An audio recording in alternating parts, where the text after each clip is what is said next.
ओडिया अस्मितार आउ एक अध्याय रे आमे आज खोलिबा जदुमणि रहस्यर आउ एक पीढ़ी।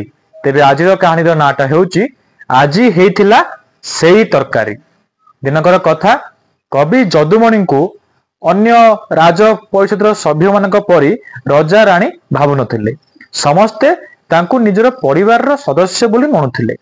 जदुमणि को मध्य अंतपुर प्रवेश अनुमति मिलिथिला कारण राणी सदाबले तांकर सुख दुख बुझु थांती। जेतु राणी तांकर सुख दुख बुझंती ते अन्य राणी माने मध्य जदुमणि को स्नेह श्रद्धा आदर और सम्मान करती।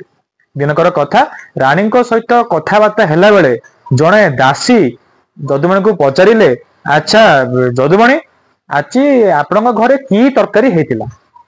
जदुमणि सेठी उत्तर देले, पिलाटी दिनरू मुंडरे टोपी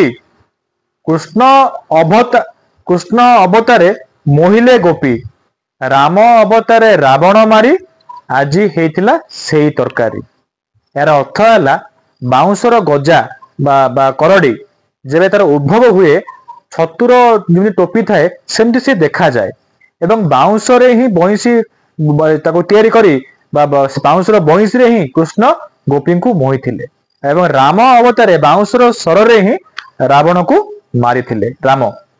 ठीक सेपरी आज मु बाउंसर गजार तरकारी खाई कांजी खाई। यह शुणी राणी और अन्य दासी मान मन कष्ट है।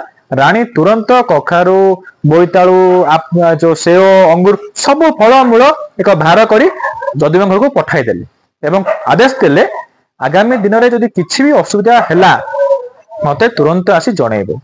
जदुमणि से भार नहीं घर को गले। परवर्ती मुहूर्त जो दासीटी जदुमणि को प्रश्न करथिला राजा तांको डकाई पठाइले एवं ताकू से दिन टुप्पी बोली नाम सी देले।